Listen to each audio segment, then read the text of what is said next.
আজকে আমি বানাবো সুজির ভেজ প্যানকেক। এর জন্য আমি এখানে 1 কাপ সুজি নিয়ে নেব আর নিয়ে নেব হাফ কাপ টক দই। দিয়ে এটারই ধোয়া একটু কাপটা ধোয়ারে একটুখানি জল দিয়ে দেবো। আর 1 কাপ জল আমি দিয়ে দেবো। দিয়ে এটাকে ভালো করে মিক্স করে নেব। বন্ধুরা, এটা আপনারা খুব চটজলদি এই রেসিপিটা বানাতে পারবেন। বাচ্চাদের টিফিনের জন্য এই রেসিপিটা তাড়াতাড়ি বানিয়ে নিতে পারবেন। খেতে কিন্তু খুব সুন্দর, আপনারা অবশ্যই একবার ট্রাই করবেন। দেখুন, এটা আমার ভালো করে মিক্স করে নেওয়া হয়ে গেছে। এরকম ভালো করে মিক্স করে নিতে হবে। এরকম কি সুন্দর মিক্স হয়ে গেছে। এবার এর মধ্যে আমি একটু দিয়ে দিলাম গোলমরিচের গুঁড়ো, দিয়ে দেবো একটুখানি নুন, আর একটু নুন দিয়ে দিলাম। দিয়ে দেবো একটুখানি চিনি, আপনারা চাইলে চিনি নাও দিতে পারেন। দিয়ে এবার এটাকে আমি ভালো করে মিক্স করে নেব। ভালো করে মিক্স করে নিতে হবে। দিয়ে দিলাম আমি এখানে বিট কুচি, আর দিয়ে দেবো এখানে আমি পেঁয়াজ কুচি, আর দিয়ে দিলাম লঙ্কা কুচি।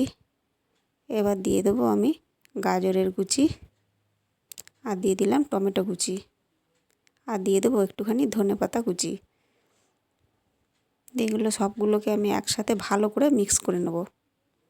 ভালো করে মিক্স করে নিতে হবে। ব্যাস, আমার মিক্স করা হয়ে গেছে। এবার এটা 10 মিনিটের জন্য ঢাকা দিয়ে রেখে দেবো। ব্যাস 10 মিনিট বাদে আমি ঢাকনাটা খুলে নিয়েছি। দেখুন এইরকম হয়েছে। এবার কড়াইতে আমি একটু সামান্য পরিমাণে তেল দিয়ে নেব।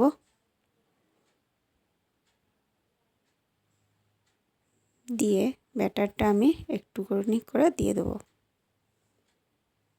ব্যাস, এটা আমি দিয়ে দিলাম।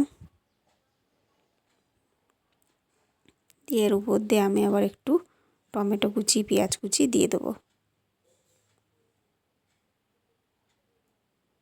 আপনারা চাইলে এটা নাও দিতে পারেন, তো এটা দিলে আরও বেশি খেতে ভালো লাগবে। দিয়ে আবার আমি একটুখানি ঢাকা দিয়ে দেবো।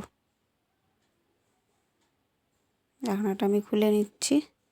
দিয়ে এটাকে আমি উল্টে দেবো। উল্টে দিয়ে দিলাম। আমার একদিকটা ভাজা হয়ে গেছে। এবার এটাকে আমি তুলে নেব। বন্ধুরা, এইরকমভাবে আপনারা এগুলোকে সব বানিয়ে নেবেন। ব্যাস, আমার তৈরি হয়ে গেছে ভেজ সুজির প্যানকেক। এটা খেতে কিন্তু খুব সুন্দর। বন্ধুরা, রেসিপিটা আপনারা অবশ্যই একবার ট্রাই করবেন। খেতে কিন্তু খুব সুন্দর, বাচ্চারাও এটা খেতে খুব পছন্দ করবে।